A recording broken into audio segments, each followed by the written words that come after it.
ಅಮ್ಮ educational and rural development trust ಅಧ್ಯಕ್ಷ ಶ್ರೀನಿವಾಸ್ ನನ್ನ ಹೆಸರು. ಈ ಟ್ರಸ್ಟು ಉದ್ಘಾಟನೆ ಮಾಡಿ ಇವತ್ತಿಗೆ 1 ವರ್ಷ ಮುಕ್ತಾಯವಾಗಿದೆ.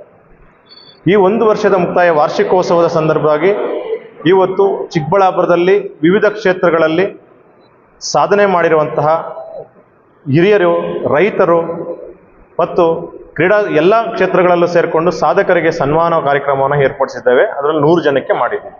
ಜೊತೆಗೆ ಬೃಹತ್ ರಕ್ತದಾನ ಶಿಬಿರವನ್ನು ಮಾಡಿದ್ದೇವೆ.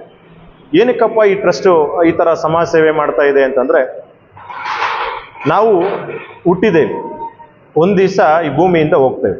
ಬಟ್ ಆದರೆ ನಮ್ಮ ಹೆಸರು, ನಮ್ಮ ಸೇವೆ, ನಮ್ಮ ನಮ್ಮ ಮನದಾಸೆ ಇತ್ತು ಮಾಡೋಂಥದ್ದು ಕೆಲವೊಂದು ಇಲ್ಲಿ ಬಿಟ್ಬಿಟ್ಟು ಹೋಗಬೇಕು. ಕೋವಿಡ್ ಅಂತ ಬಂದ ಸಂದರ್ಭದಲ್ಲಿ ನಮ್ಮ ಜೀವನ ಅಂದರೆ ಎಷ್ಟಿರುತ್ತೆ, ಹೇಗಿರುತ್ತೆ, ನಮ್ಮ ಜೀವನ ಎಷ್ಟಿರುತ್ತೆ ಅನ್ನೋದು ನಮಗೆ ನೀಟಾಗಿ ಅರ್ಥ ಆಗಿದೆ ನಮ್ಮ ಟ್ರಸ್ಟ್ ಕೋವಿಡ್ ಟೈಮಲ್ಲಿ. ಯಾಕಪ್ಪ ಅಂತಂದರೆ ತಂದೆ ತಾಯಿನ ಮುಟ್ಟಲಿಲ್ಲ, ಅಣ್ಣ ತಮ್ಮದನ್ನು ಮುಟ್ಟಿಲ್ಲ, ಮುಖ ನೋಡಲಿಲ್ಲ, ಎತ್ಕೊಂಡೋಗಿ ಮುಚ್ಚಾಕಿದ್ರು JCBಗಳಲ್ಲಿ, ಆ ಥರ ಎಲ್ಲ ಮಾಡಿದ್ರು. ಆವಾಗ ತುಂಬ ಜನ ಮನಸ್ಸು ನೋದಿದೆ. ಅದೇ ಥರ ನಮ್ಮಲ್ಲೂ ಸಹ ನಮ್ಮ ಮನಸ್ಸು ನೊಂದು ನಾವು 5 ಜನರ ತಂಡ ಸೇರಿಕೊಂಡು ನಾವು ಈ ಸಮಾಜಕ್ಕೆ ಏನಾದರೂ ಮಾಡಲೇಬೇಕು, ಕೊಡಲೇಬೇಕು ನಮ್ಮ ಸೇವೆನ ಅಂತೇಳಿ ನಾವು ನಿರ್ಧಾರ ಮಾಡಿ ಒಂದು ಟ್ರಸ್ಟನ್ನು ಉದ್ಘಾಟನೆ ಮಾಡ್ತೀವಿ.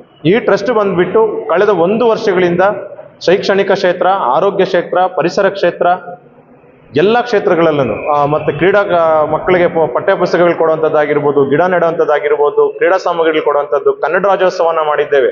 ಎಸ್ಪೆಷಲಿ ಹೇಳಬೇಕು ಅಂತಂದರೆ ನಾವು ಗಡಿನಾಡಿನಲ್ಲಿದ್ದೀವಿ. ಆಂಧ್ರದ ಗಡಿಭಾಗದಲ್ಲಿ ಆಂಧ್ರ ಭಾಷಿಕರು ಜಾಸ್ತಿ ಇದ್ದಾರೆ, ತೆಲುಗು ಭಾಷಿಕರು ಮಾತಾಡೋಂಥದ್ದು. ನಾವು ಆ ಒಂದು ನಿಟ್ಟಿನಲ್ಲಿ ಕನ್ನಡ ಪ್ರೇಮವನ್ನು ಬಿತ್ತೋದಕ್ಕೋಸ್ಕರ ಕನ್ನಡ ರಾಜ್ಯೋತ್ಸವಗಳನ್ನು ಮಾಡಿ ಕನ್ನಡ ಬಗ್ಗೆ ಅವೇರ್ನೆಸ್ಸನ್ನು ಕೊಟ್ಟಿದ್ದೇವೆ, ಭಾಷೆ ಬಗ್ಗೆ.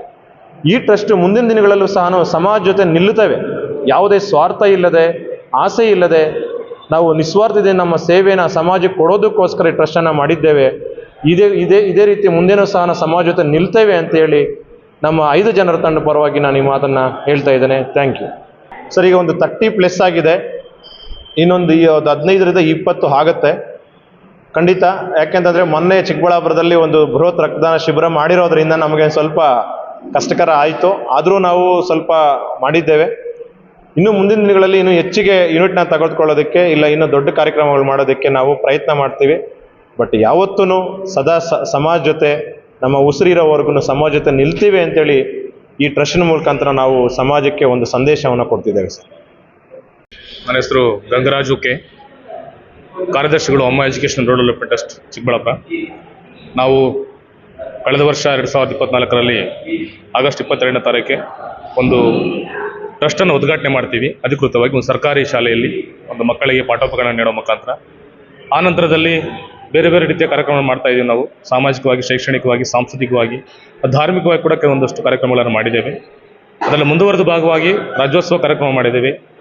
ಮತ್ತು ಬೆಟ್ಟಗುಡ್ಡಗಳ ತಪ್ಪಲುಗಳಲ್ಲಿ ಮತ್ತು ಸಮಾಜ ಸೇವಾ ಪರಿಪರಲಿಂದ ಸರ್ಕಾರಿ ಶಾಲೆ ಆವರಣದಲ್ಲಿ ಗಿಡ ನೆಡುವ ಮುಖಾಂತರ ಪರಿಸರ ಪ್ರೇಮವನ್ನು ಬಿತ್ತಕ್ಕಂಥ ಕೆಲಸವನ್ನು ಮಾಡಿದ್ದೇವೆ. ಅದರ ಜೊತೆಗೆ ಮತ್ತು ಮುಖ್ಯವಾಗಿ ತುಂಬ ಇವತ್ತು ಏನು ಪ್ರತಿ ವರ್ಷ ನಾವು ವಾರ್ಷಿಕೋತ್ಸವ ಅಂತ ಏನು ಮಾಡ್ತೀವಿ, ಅದರಲ್ಲಿ ಆಯ್ದ ಕ್ಷೇತ್ರಗಳಲ್ಲಿ ಪರಿಣಿತರು ಯಾರಿದ್ದಾರೆ ಅಂದರೆ ಸಾಧನೆ ಮಾಡಿರ್ತಕ್ಕಂಥವ್ರು, ಅವರನ್ನು ಗುರುತಿಸಿ ಅವ್ರಿಗೆ ಸನ್ಮಾನ ಮಾಡಬೇಕಂತಕ್ಕಂಥ ಒಂದು ಮಹಾನ್ ಉದ್ದೇಶ ಇತ್ತು. ಇವತ್ತು ಅದನ್ನು ವಿದ್ಯುಕ್ತವಾಗಿ ಪ್ರಾರಂಭ ಮಾಡಿದ್ದೀವಿ. ಒಂದು 100 ಜನ ಕೊಟ್ಟಿದ್ದೀವಿ. ಮುಂದಿನ ದಿನಗಳಲ್ಲಿ ಇದರ ಸಂಖ್ಯೆ ಇನ್ನೂ ಜಾಸ್ತಿ ಆಗಬಹುದು. ಜೊತೆಗೆ ಒಂದು ಸ್ವಯಂ ಪ್ರೇರಿತ ರಕ್ತದಾನ ಶಿಬಿರ ಮಾಡಿದ್ದೀವಿ. ಅದು ಒಳ್ಳೆಯ ಪ್ರತಿಕ್ರಿಯೆ ವ್ಯಕ್ತವಾಗಿದೆ. ಅದಕ್ಕೆ ಸಪೋರ್ಟ್ ಮಾಡಿರ್ತಕ್ಕಂಥ ನಮ್ಮ ಟ್ರಸ್ಟ್ನ 5 ಜನ, ನಮ್ಮ ಅಧ್ಯಕ್ಷ ಶ್ರೀನಿವಾಸ್ ಸರ್ ಆಗಿರ್ಬೋದು, ಜಂಟಿ ಕಾರ್ಯದರ್ಶಿ MN ವೆಂಕಟೇಶ್ ಆಗಿರ್ಬೋದು, ಆನಂದ್ ಅವರಾಗಿರ್ಬೋದು, ಶಿಲ್ಪ ಅವರಾಗಿರ್ಬೋದು, ಅವರ ಸಹ ಒಂದು ಬೆಂಬಲ ನಮಗೆ ತುಂಬ ಮುಖ್ಯ ಆಗಿದೆ. ಈಗ ಚಿಕ್ಕಬಳ್ಳಾಪುರದ ಒಂದು ಹೆಸರಾಂತ ಒಂದಷ್ಟು ಸಮಾಜ ಸೇವಕರು ಕೂಡ ನಮಗೆ ಸಪೋರ್ಟ್ ಆಗಿ ನಿಂತಿದ್ದಾರೆ. ಈ ಕಾರ್ಯಕ್ರಮ ಇಲ್ಲಿಗೆ ನಿಲ್ಲಲ್ಲ, ಈ ಒಂದು ಕಾರ್ಯಪ್ರವೃತ್ತಿ ಇಲ್ಲಿಗೆ ನಿಲ್ಲಲ್ಲ. ಮುಂದಿನ ದಿನಗಳಲ್ಲಿ ಇನ್ನೂ ದೊಡ್ಡ ಕಾರ್ಯಕ್ರಮ ಮಾಡ್ತೀವಿ. ಒಳ್ಳೊಳ್ಳೆ ಸಮಾಜ ಸಂದೇಶ ಕಾರ್ಯಕ್ರಮಗಳನ್ನು ಮಾಡಿ ಶಿಕ್ಷಣ ಕ್ಷೇತ್ರದಲ್ಲಿ ಕೂಡ ನಾವು ಆದ್ಯತೆಯನ್ನು ಕೊಡ್ತೀವಿ ಅಂತ ಹೇಳ್ತಾ, ನಾನು ಈ ಕಾರ್ಯಕ್ರಮಕ್ಕೆ ಸಹಕಾರ ಕೊಟ್ಟಿರ್ತಕ್ಕಂಥ ಎಲ್ಲ ಮಾಧ್ಯಮ ಮಿತ್ರರಿಗೂ ಧನ್ಯವಾದ ಹೇಳ್ತಾ, ರಕ್ತದಾನ ಹೆಂಗಪ್ಪ ಅಂದರೆ ಇವತ್ತು ಮನುಷ್ಯನಿಗೆ ಪ್ರಾಣದಾನದಲ್ಲಿ ರಕ್ತದಾನ ತುಂಬ ಮುಖ್ಯ. ಒಂದು ಪ್ರಾಣವನ್ನು ಉಳಿಸ್ಬೇಕು ಅಂತಂದರೆ ಒಂದು 2 ಜೀವ ಉಳಿಸಬಹುದು, ಒಂದು 300 ಯೂನಿಟ್ ರಕ್ತದಿಂದ.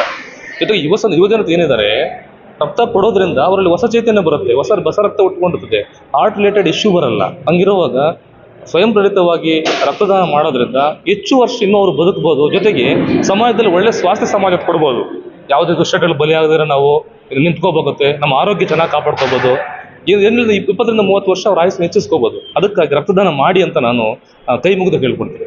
ಹೌದು, ನಿಜವಾಗಲೂ ಈ ರೋಡ್ ಆಕ್ಸಿಡೆಂಟ್ ನೋಡಿದಾಗ ಅಥವಾ ನಮ್ಮ ರಿಲೇಷನ್ಸೇ ಒಂದಷ್ಟು ಹಾಸ್ಪಿಟಲ್ ಅಡ್ಮಿಟ್ ಆದಾಗ ನಾವು ರೆಡ್ ಕ್ರಾಸಲ್ಲಿ ಹೋಗಿ ವಿಚಾರಿಸಿದಾಗ ಅಥವಾ ಬೇರೆ ಎಲ್ಲೋ ವಿಚಾರಿಸಿದಾಗ ಒಂದು ಯೂನಿಟ್ ರಕ್ತಕ್ಕೆ ನಾವು ಒಂದು 300 ಯೂನಿಟ್ ರಕ್ತ ತೊಗೋಬೇಕಂದ್ರೆ ತುಂಬಾ ಕಷ್ಟಪಟ್ಟಿದ್ದೀವಿ.